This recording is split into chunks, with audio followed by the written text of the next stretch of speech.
Donald, good to have you with us. Well, thank you, Steve. And congratulations again for being on the Billionaires list. Oh, good. We always underestimate you, but... we do, but that's okay. That's all right. Those who deal with you underestimate you and live to regret it. It's always good to be underestimated. Your own business. Your father was successful in real estate. You've obviously been highly successful. What did you learn from your father? Well, he loved to work, and he was happy. He was a happy man. He wasn't, one of these guys, and I know many of them, and you know many of them, they're in their psychiatrist every day. I say, what do you do? My father was a worker, and he loved to work. He'd work on Saturdays. He'd work on Sundays. He just liked it. He'd go to church, but after church, he'd go and work. He'd go check a building that he was putting up in Brooklyn. He was mostly in Brooklyn and Queens. And he just loved it. And I think more than anything else, not because of what he taught me lots of different things, but I watched him be a happy man and work until he was like literally 93. He was 93 years old when he died. And I said to myself, that's a pretty good formula, because I have a lot of friends, they take vacations for 6 weeks and 8 weeks and 3 months, and they're never happy. So I watched my father, so I like to work. Gets to your children. You have 3 of them in the business now.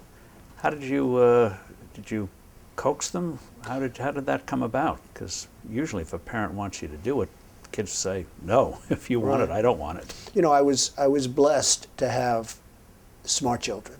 They did well in school, they got good marks, they didn't have problems. But also, I would... What kind of environment you create for that to happen? Because you have a lot of smart kids who just...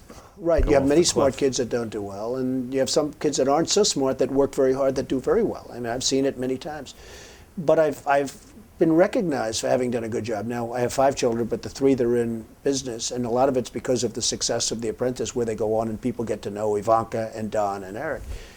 But a lot of that was early upbringing. I'd always say to them, no drugs, no alcohol, no cigarettes. And now I add for Barron, and I'd drive them crazy. I'd say every time they'd leave, no drugs, no alcohol, no cigarettes. Repeat after me, and I'd have to repeat. They'd go, Ivanka would go, Dad, will you leave me alone?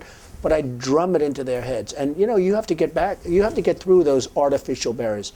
I call them artificial barriers because you can do something about it until it's too late. Once it's in your system, it's very hard to stop. Like, I don't drink, and it's very easy for me not to drink. I tell people, what are you drinking for? What are you drinking for? And they don't even understand what I'm saying. So because how did you, it's amazing when people see you, they can't imagine. No alcohol. Oh, would I be in trouble if I was a drinker? With my life. No smoking. Yeah, no smoking. Well, I had a brother. No drugs. I had a brother, Fred, who was sadly an alcoholic, a serious alcoholic. And he was the best-looking guy you've ever seen. Yeah, he was much older than you. He was much older. He was 10 years older than me, 11 years older than me, and he was as good-looking a guy as you've ever seen. He had everything going. The best personality. I have like a bad personality compared to Fred, but he started drinking, and he also smoked a lot. But he started drinking, and I think it started in college, frankly, but it got progressively worse.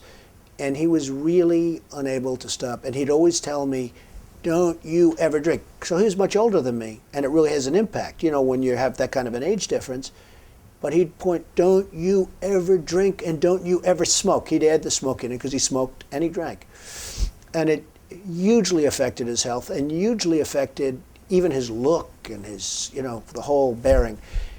And every time he'd see me, he'd say, don't you ever drink and don't you... So I never drank. I mean, I really, when you talk about my father, I learned a lot from my father, but I learned a lot from my brother, Fred. And he set an example. It wasn't maybe the example that people would think, but it really was, in its own way, an example.